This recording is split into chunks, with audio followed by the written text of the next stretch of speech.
Break के बाद आपका स्वागत है। परम पूज्य आचार्य श्री महाश्रमण, जिनके अमृत प्रवचन श्रवण मात्र से जीवन को एक नई दिशा मिलती है, भीलवाड़ा के तेरापंथ नगर में अहिंसा यात्रा के प्रणेता और शांति दूत पूज्य आचार्य श्री महाश्रमण जी के आदित्य विहार में प्रवचन चल रहे हैं। चलिए आपको सीधे लिए चलते हैं लाइव भीलवाड़ा से और आपको सुनाते हैं आचार्य महाश्रमण के प्रवचन।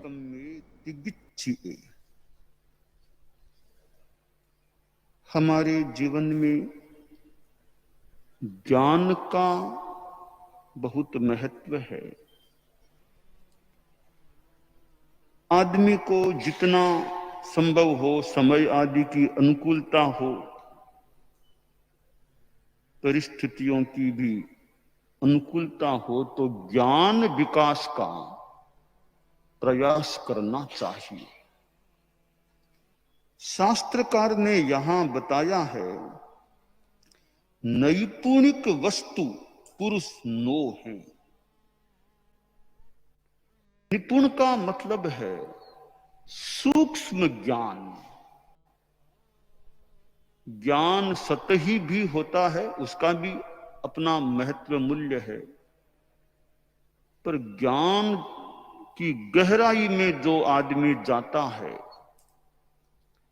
ज्ञान की सूक्ष्म स्थिति का साक्षात्कार करता है, गहराई में बैठता है, उसका अलग महत्व होता है। जिस किसी विषय का भी आदमी अध्ययन करता है, उसकी गहराई में बैठने का प्रयास हो, फिर जो कुछ मिलता है या मिल सकता है वह विशेष हो सकता है। ज्ञान का विकास करने के लिए आदमी में ज्ञान के प्रति समर्पण का भाव आना चाहिए। ज्ञान के प्रति निष्ठा हो, समर्पण हो, आकर्षण हो, यह स्थिति मन की बननी चाहिए कि ज्ञान मुझे चाहिए, मुझे ज्ञान प्राप्ति का प्रयास करना है, तो उसके प्रति निष्ठा रखे, समर्पण रखे। यह एक पहली शर्त है कि ज्ञान के प्रति समर्पण है या नहीं। दूसरी बात है कि ज्ञान प्राप्ति का प्रयास, पुरुषार्थ करना चाहिए। ज्ञान प्राप्ति की रुचि तो है, समर्पण भी है, पर वो प्रयास नहीं करता, उतना समर्पण नहीं कि प्रयास अच्छा कर सके। तो समर्पण की भी कमी हो सकती है, अथवा रुचि है पर परिस्थितियां ऐसी आ गई कि ज्ञानाध्ययन में, ज्ञानार्जन में समय नहीं लगा पाता है, तो वह भी फिर कमी की बात है। ज्ञान के प्रति समर्पण है और ज्ञान के लिए समय भी लगा सके, नियोजन कर सके, समय का पुरुषार्थ कर सके, वैसा यह दूसरी शर्त है।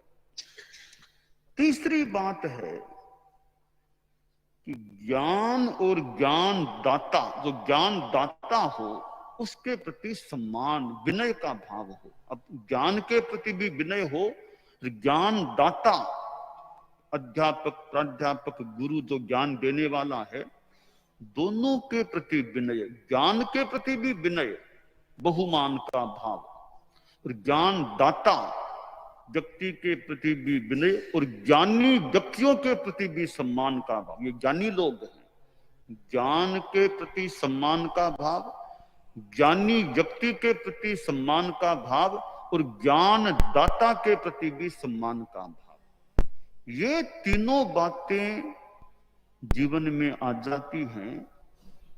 ज्ञान के प्रति समर्पण, ज्ञान प्राप्ति के लिए पुरुषार्थ, और ज्ञान ज्ञानी व ज्ञान दाता के प्रति सम्मान का भाव।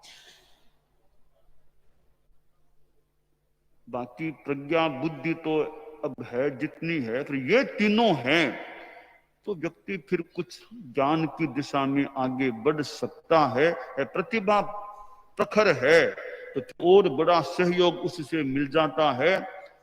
आदमी ज्ञान की ऊंची अवस्था को, वैदुष्य की एक शिखर अवस्था या उच्च अवस्था को भी प्राप्त कर सकता है।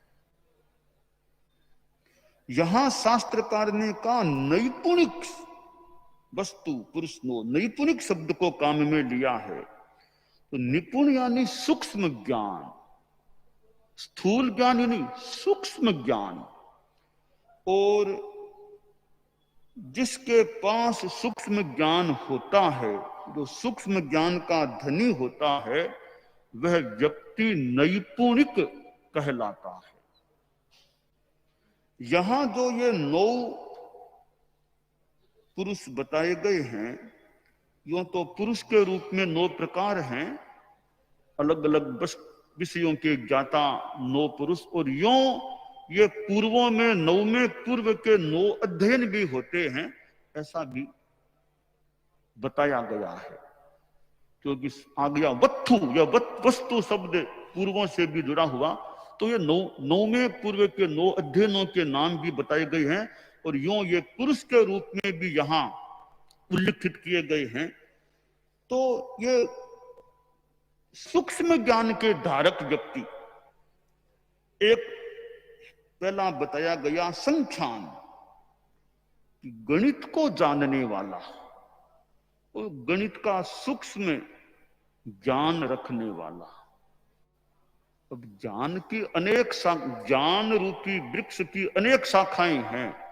हर शाखा में हर आदमी निपुण न भी बन सके, पर जो अपना निर्धारित विषय हो उसमें निपुण बन जाए तो एक विशेषता की बात होती है।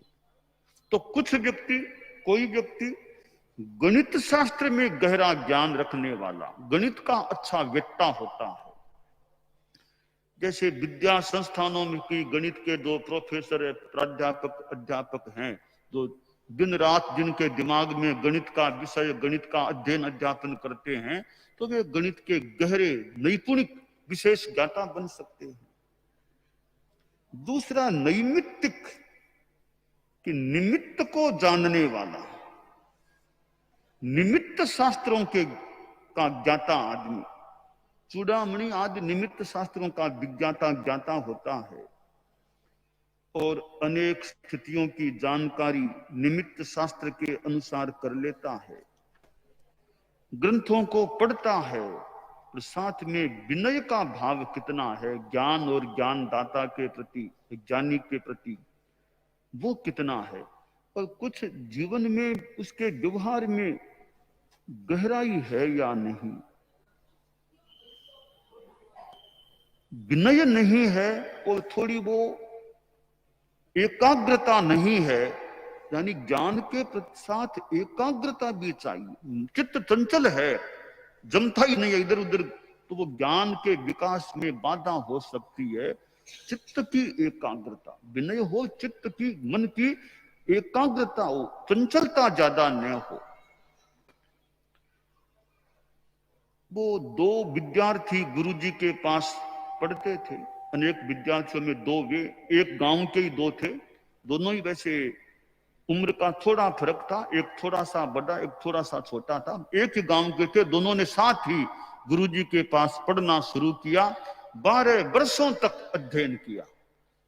तो गुरुजी बहुत विद्वान व्यक्ति थे, निमित्त शास्त्र, ज्योतिष, संस्कृत, ऐसी कई विद्याएं सिखाने का प्रयास किया। 12 वर्ष संपन्न हो गए तो गुरुजी ने कहा यह पाठ्यक्रम अब संपन्न हो गया, अब तुम्हारा अध्ययन काल मेरी ओर से संपन्न है, अब तुम्हें विदाई देनी है। कहा ठीक है गुरुदेव। अब दोनों को विदाई दे दी गई, दोनों रवाना हो गए, अपने गांव की ओर जा रहे थे। मार्ग में एक कोई कुआं आया, सोचा कुछ पानी भी पी लें, कुछ मुंह हाथ धो लें, कुछ थोड़ा आराम भी कर लें, स्नान भी कर लें। दोनों वहां रुक के कुएं के परिपार्श्व में, इतने में एक बुढ़िया उस गांव की बुढ़िया वहां आती है। वो पानी लेने के संदर्भ में आई थी, उसने कुएं से पानी निकाला और वो अपने घड़े में भरा और घड़े को सिर पर यूं रखा। वो देखा ये पंडित लोग दिखते हैं, तिलक छापा किया हुआ, दो बैठे हैं तो ज्ञानी आदमी लगते हैं, इनसे कोई प्रश्न पूछ लूं, पढ़े लिखे लगते हैं, तिलक छापा किए हुए हैं। तो कहा पंडित जी महाराज, पंडित जी महाराज एक प्रश्न है, जिज्ञासा। बोलो माँ जी क्या प्रश्न है? वो बुढ़िया बोली पंडित जी महाराज मेरा बेटा सैनिक है, सेना में भर्ती है, इन दिनों वो युद्ध हो रहा है तो वो युद्ध में गया हुआ है। पंडित जी महाराज मेरा बेटा सानंद सकुशल मेरे पास आ जाएगा ना, आ जाएगा ना पंडित जी? माँ का वो मोह बोल रहा था बच्चे के प्रति, पुत्र के प्रति, मेरा बेटा आ जाएगा ना, आ जाएगा ना। यूं वो एक दो बार तीन बार यूं पूछ रही थी, तो पूछते पूछते वो ध्यान रहा नहीं, वो मस्तक हिला दिया, आ जाएगा ना, आ जाएगा ना। तो वो घड़ा नीचे गिर गया, घड़ा फूटा और पानी भी बह गया। तो दोनों में तो थोड़ा बड़ा था उम्र से पंडित जी, थोड़ा सा उतावलापन था, थोड़ा वो इतना विनय भी कम रहा होगा। तत्काल बोल गया एक बुढ़िया माँ जी, क्या तुम्हारा बेटा मर गया, तेरा बेटा मर गया, मर गया।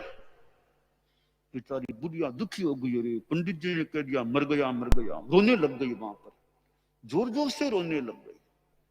तो छोटे पंडित जी छोटी उम्र में छोटे थे, थोड़ी उनमें गहराई थी, विनय भी था, एकाग्रता भी अच्छी थी, तत्काल नहीं बोले, थोड़ा और ध्यान दिया, थोड़ी एकाग्रता से, थोड़ा ध्यान के रूप में एकाग्रता की, फिर आंख खोल करके बोला कि माँ जी रोवो मत, घर जाओ, आपका बेटा घर के बाहर आया हुआ खड़ा है, आपकी प्रतीक्षा में खड़ा है, आप जाओ घर को खोलो, बेटे को अंदर ले जाओ। बेटा आ गया, आ गया, हाँ जाओ जाओ, बेटा आया हुआ तैयार मिलेगा घर के बाहर। बुढ़िया थोड़ी शांति में आई, पानी पानी की बात छोड़ी और सीधा वो घर की ओर गई। देखा दरवाजा बंद है, बेटा बाहर खड़ा है, बहुत खुश हुई, ओहो बेटा आ गया। घर को खोला, बेटे को अंदर ले गई कि बेटा तुम बैठो, आराम करो, मैं एक बार वापस जाऊं पंडित जी के पास, फिर आ रही हूं। वापस गई कुएं के पास, वो दोनों पंडित बैठे थे। तो जो छोटे थे बोला छोटी पंडित जी महाराज आप आओ, खाना खाओ मेरे घर, आपकी बात सही निकल गई, बेटा आ गया, खाना खाओ। इनको बतलाना, साथ में उनको बतलाना, आप ही आना। वो छोटे बोले नहीं माँ जी आएंगे तो दोनों ही आएंगे, अकेला नहीं आएंगे, दोनों ही आएंगे। ठीक आप दोनों आ जाओ। दोनों को ले गई। जिस भावना से छोटे पंडित जी को खाना खिलाया, वो भावना बड़े पंडित जी के प्रति नहीं, व्यवहार तो निभाना पड़ा, पर वो भावना नहीं थी। दोनों को जिमा दिया, फिर विदा भी कर दिया। दोनों पंडित बाहर गए। वो बड़ा पंडित बोला जी गुरुजी ने पक्षपात किया है, तुमको बढ़िया ज्ञान दिया और मुझे बढ़िया ज्ञान नहीं दिया, तुम्हारी बात सही निकली, मेरी बात गलत हो गई, तो गुरुजी ने पक्षपात किया, मैं गुरुजी से झगड़ा करूंगा, मुझे ज्ञान क्यों नहीं दिया। छोटा बोला भाई जी आप गुरु के प्रति मत बोलिए, हमारे गुरुजी ने दोनों को ज्ञान देने का प्रयास किया, गुरुजी को कुछ मत बोलिए। नहीं नहीं गुरुजी ऐसे ही हैं, पक्षपात करने वाले हैं, मैं जाऊंगा झगड़ा करूंगा। भाई मैं फिर कहूंगा गुरु के प्रति आप मत करो ऐसी बात, तो नहीं मैं जाऊंगा, ज्ञान मुझे ठीक नहीं दिया है। तो अभी मैं तो गांव जा रहा हूं, आपकी आप जानो। तो वो बड़ा पंडित वापिस गया, जो गुरुकुल था वहां गुरु जी के पास जाके बोला गुरुजी आपने पक्षपात क्यों किया, मुझे ज्ञान नहीं दिया, उसको बढ़िया ज्ञान दिया। क्या हुआ? तो वो ऐसी घटना घटी, तो मेरा उत्तर तो गलत हो गया और उसका उत्तर सही निकल गया, आपने क्यों नहीं मुझे ठीक ज्ञान दिया है। गुरुजी ने कहा मैंने तो दोनों को साथ ही पढ़ाया था ना, मेरे ज्ञान देने में अंतर नहीं, ज्ञान लेने में अंतर है। यह देखो तुम्हारे ज्ञान लेने में अंतर है, थोड़ी तुम्हारी चंचलता वाली कमी भी है। थोड़ा गुरु ने शांति से उसे समझाने का प्रयास किया कि देखो मेघ बरसता है, अब कोई उसे उस पानी को बाल्टी में इकट्ठा कर ले या कोई पानी गंदी नाली में चला जाए, तो मेघ तो समान रूप से बरसता है, भाजन कैसा है उसका फर्क है। वो कैसा भाजन, किस प्रकार संचित किया जाए जल को, वो अलग विषय। तो मेघरी कमी नहीं है, वो कहाँ किसने किस रूप में पानी को ग्रहण किया वो फर्क है। तो कोई बाल्टी में पानी को इकट्ठा कर लिया, नाले के नीचे बाल्टी को लगा दिया तो बाल्टी भर गई पानी से। अब वो ध्यान नहीं दिया और वो पानी गंदी नाली में गया तो ऐसे खराब सा हो गया। तो ये देखो तुमने ज्ञान किस रूप में दिया। थोड़ा शांत हुआ कि ठीक है मेरी कहीं कमी है। कि हुआ, घटना क्या घटी, बात क्या कि गुरुजी वो हम गए एक जगह, वो बुढ़िया माजी आई तो वो उसने पूछा मेरा बेटा आ जाएगा ना। तो मैंने देखा कि उसका घड़ा नीचे गिरा, फूटा, पानी बह गया। तो मैंने सोचा प्रश्न पूछते समय घड़ा गिरा और फूटा तो बेटा भी मरा, जैसे घड़े का नाश हुआ तो बेटे का भी नाश हुआ, यह इसका मैंने अर्थ निकाला। अच्छा, गुरुजी ने सुन लिया तो कहा भी तुमने यह कहा, भी छोटे वाले ने क्या कहा? कि छोटे वाला तत्काल तो नहीं बोला था, मैंने तो तत्काल बोला। वो थोड़ी देर तक तो शांत रहा, थोड़ी एकाग्रता में रहा, फिर शांति से धीरे से, मैं तो ऊंचा वाला बोला बेटा मर गया मर गया। वो बोला माँ जी चिंता मत करो, बेटा आ गया, घर के बाहर खड़ा है। उसने ऐसा उत्तर दिया। कहा उस छोटे वाले को बुलाऊंगा, उसने ऐसा उत्तर। गुरुजी ने संपर्क किसी के साथ कहा छोटे वाला तुम भी आओ मेरी बात करो, वो भी आ गया गुरुजी के पास। तुमने ये उत्तर कैसे दिया कि बेटा आ गया है? कि गुरुदेव आपने कृपा कर कुछ सिखाया है, कुछ ज्ञान दिया है। तो जो ही वो बुढ़िया ने पूछा तो मेरे बड़े भाईजन तो तत्काल बोल दिया, और मैं थोड़ा चुप रहा। तो थोड़ा गहराई में गया और मैंने आपका नाम याद दिया कि मेरे गुरु ने मुझे ज्ञान दिया, मैंने विनय से ज्ञान लिया है, गुरु ने कृपा से ज्ञान दिया, तो मुझे सही उत्तर आना चाहिए। मैं थोड़ा एकाग्रता में गया कि स्थिति है क्या, निमित्त शास्त्र को भी याद किया। फिर मैंने ध्यान दिया, रे घड़ा फूटा तो है, फूटने के बाद क्या हुआ कि पानी, जो इधर पानी था वो पानी में पानी चला गया, घड़े की मिट्टी मिट्टी में मिल गई। तो मैंने सोचा पानी पानी से मिल गया, मिट्टी मिट्टी से मिल गई, तो बेटा भी मां से मिलेगा, बेटा भी मां से मिलेगा। मैंने कह दिया अभी बेटा आ गया देखो, तो उत्तर से ही निकल गया। तो गुरु ने कहा देखो रे, ज्ञान देने में कमी की बात तुम मत देखो, बड़े से कहा इसको देखो, एकाग्रता का प्रयोग किया, ज्ञान ज्ञानी ज्ञानदाता को याद भी किया, विनय का भाव, उत्तर सही हो। अब बड़े ने सोचा रे कि कमी मेरे में है, छोटे वाले में विनय एकाग्रता ऐसे गुण हैं, उत्तर सही हो जाता है। तो ये नैमित्तिक निमित्त शास्त्र है, उसके भी सूक्ष्म ज्ञान रखने वाले नैमित्तिक नैपुणिक होते हैं। तीसरा कायिक, कीड़ा पिंगला आदि प्राण तत्वों का ज्ञान रखने वाला, सूक्ष्म ज्ञान वाला पुरुष। चौथा पौराणिक, इतिहास को जानने, इतिहास का विशेष ज्ञान रखने वाला, इतिहास की जानकारी। हमारे चारित्रात्माओं में कोई कोई मुझे लगा इतिहास का अच्छा ज्ञान है, इतिहास की गहरी जानकारी है, इतिहास का वेत्ता सूक्ष्म ज्ञान वाला वो पौराणिक नैपुणिक होता है। पारिहस्तिक, प्रकृति से ही समस्त कार्यों में दक्ष, कार्य की दक्षता, कैसे कौन सा काम कैसे करना, यह ज्ञान यह दक्षता है, पारिहस्तिक।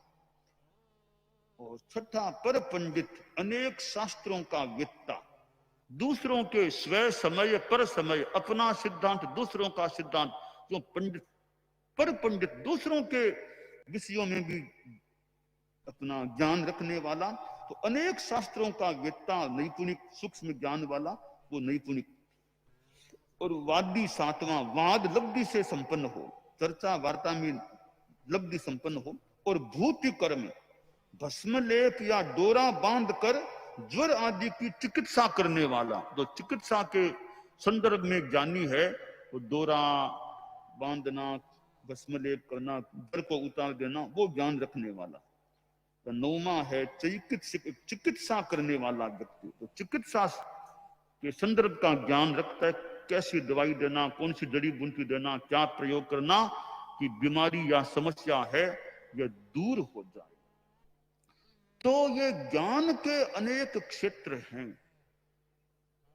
पर वो ज्ञान में आगे बढ़ना है तो हमारे में ज्ञान के प्रति समर्पण हो, रुझान हो, रुचि हो, और उसके लिए समय निकाल सके, पुरुषार्थ वैसा कर सके, और ज्ञान, ज्ञानी और ज्ञान दाता के प्रति सम्मान का मन में भाव हो, व्यवहार भी अनुकूल हो और मन में भी भाव हो, और फिर साथ में अपना बुद्धि प्रज्ञा का प्रतिभा ठीक हो, तो आदमी नैपुणिक सूक्ष्म ज्ञान वाला बन सकता है।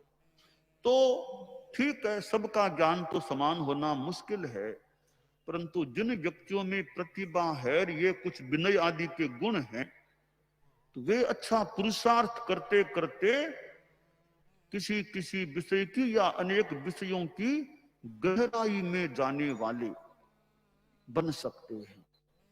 ज्ञान की आसाधना नहीं करनी चाहिए, ज्ञानी की आसाधना नहीं, बुद्धि की आसाधना नहीं कर कि बुद्धि में क्या पड़ा है, ज्ञान में क्या पड़ा है, क्या पड़ा है फालतू ग्रंथों में, ऐसे ज्ञान की आसाधना नहीं करनी चाहिए। बुद्धि में बहुत कुछ पड़ा है, बुद्धि से आदमी कितना बढ़िया काम कर सकता है, बुद्धि से कैसे आदमी निर्णय ले सकता है, तो बुद्धि की आसाधना, असम्मान नहीं करना चाहिए। मेरा विचार रहता है कि बुद्धि का विकास का भाव रखो, बुद्धि बढ़े, विकास हो। बुद्धि खराब, बुद्धि में क्या बुद्धि, देखो बुद्धिमान आदमी कोई भले कैसा ही हो वो अलग बात है, बुद्धि खराब नहीं है।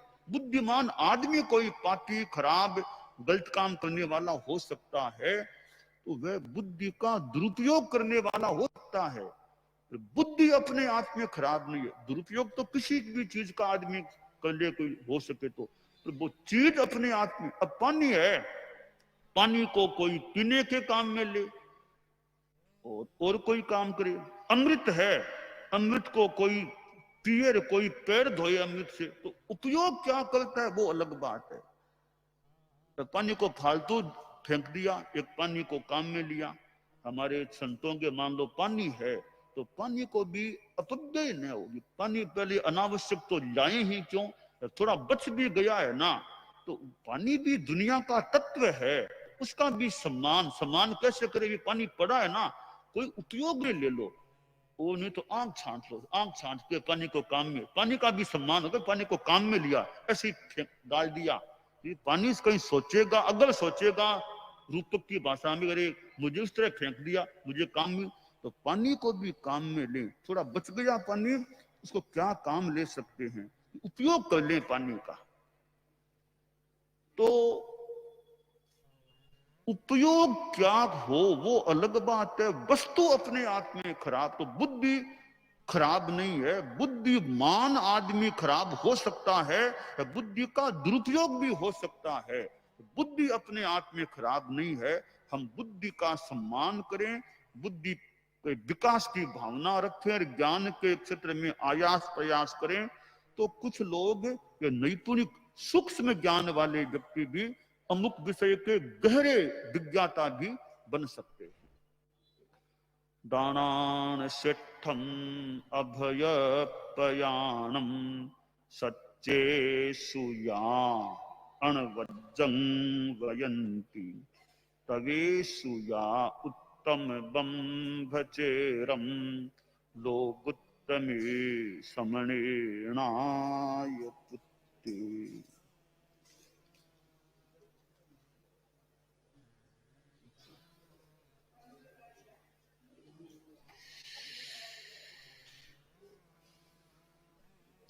माणक महिमा है, माणक गणी के शासन में संत किता हा, संत इकोत्तर साहुनी रे, दोषों में कम सात, श्रावक श्रमणों पासिकारे, है गिनती अज्ञात, है गिनती अज्ञात गीचारी, श्रीमद्भागवत गणवारी फूली फली भिक्षु गुल चारी मानक आज कर रुख वारी जी गच्छाधिप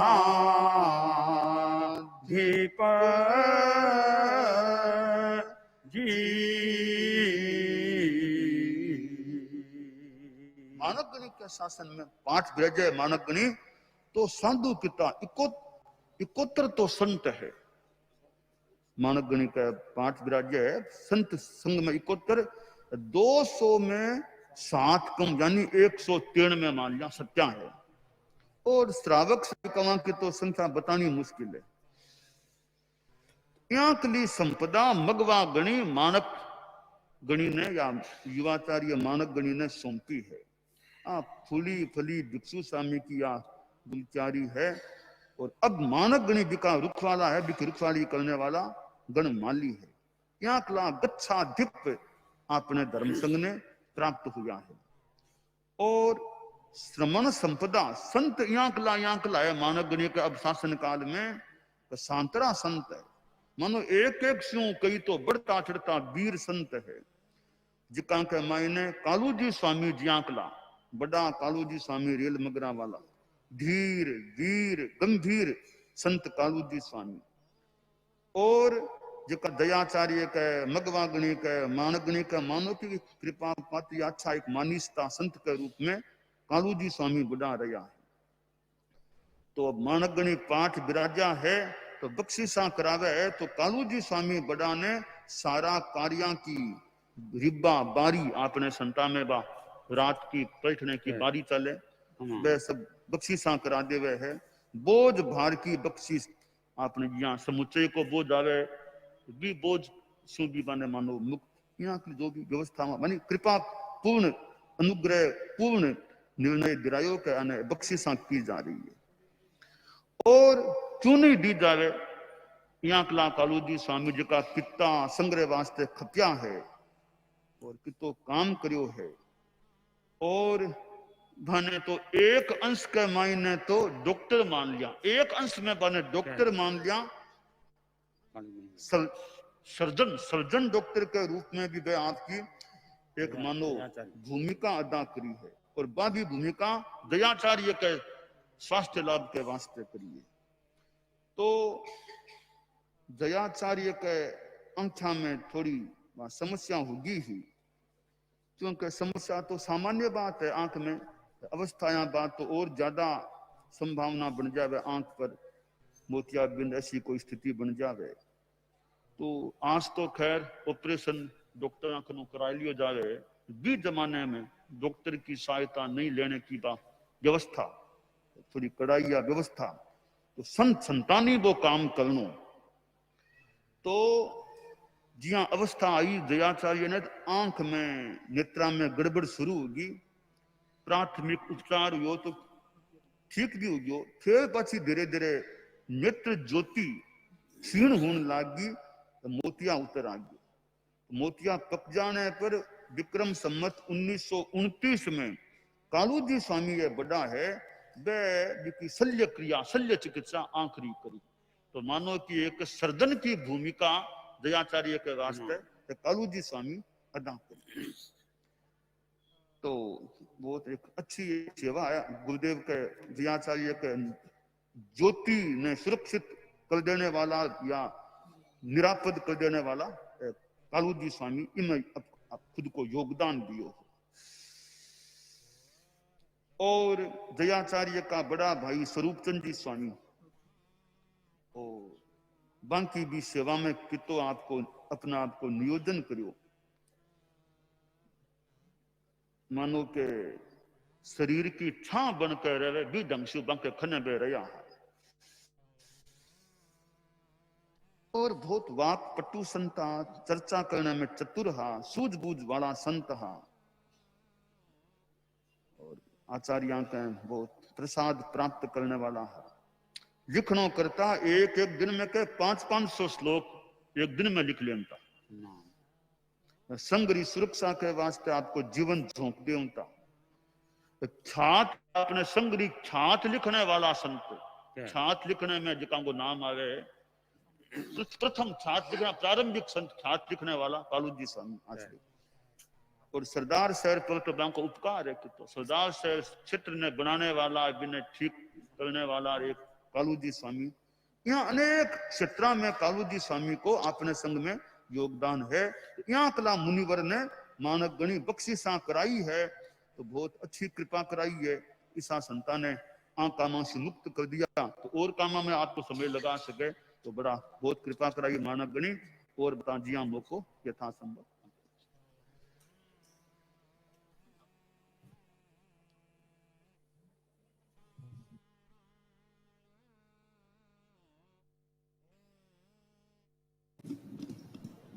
परम पूज्य गुरुदेव की अमृत देशना, मानक महिमा का आख्यान।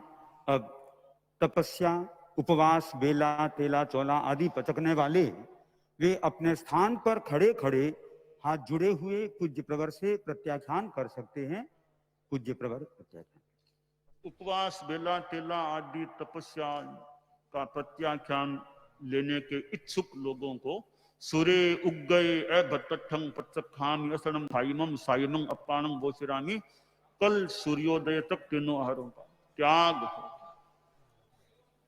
अब बड़ी तपस्या वाले यहाँ पर दर्शन कर सकेंगे। मंगल हम पाठ पहले पूज्य मंगल प्रवर पाठ से मंगल पाठ। अरहंता मंगलम सिद्धा मंगलम साहू मंगलम केवल्ली पन्नतो धम्मो मंगलम। अरहंता लोगुत्तमा सिद्धा लोगुत्तमा साहू लोगुत्तमा केवल्ली पन्नतो धम्मो लोगुत्तमो। अरहंते शरणं पवज्जामि सिद्धे शरणं पवज्जामि साहू शरणं पवज्जामि केवल्ली पन्नतम धम्मं शरणं पवज्जामि।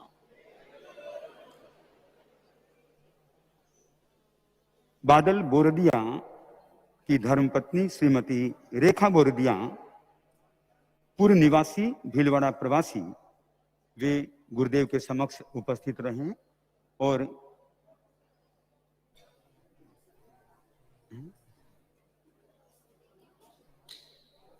वहीं से पीछे पीछे पीछे पीछे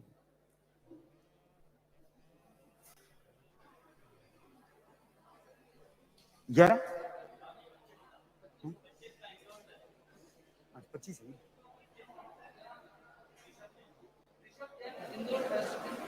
25 आज 25 है क्या? हाँ।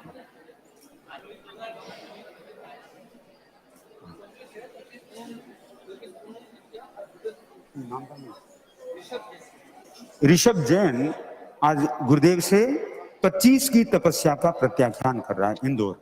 सूर्य उग गए बत्तठं पत्सखामि असनम खाइमम साइमं अपानम बोसिरामी। धारणा कल सूरज उगे तक जो भी 25 के हिसाब से तीनों वारों का त्याग। हाँ, रेखा बोरदिया नहीं है, रेखा बोरदिया है। अच्छा, अंजू नोलखा जो 10 का प्रत्याख्यान करने जा रहे हैं। सूर्य उग गए तत्थं पत्सखामि असनम खाइमम साइमं अपानम बोसिरामी सूर्योदय तक तीनों वारों का त्याग। चित्रमल जी मेहता वे गुरुदेव से 25 की तपस्या का प्रत्याख्यान करने जा रहे हैं।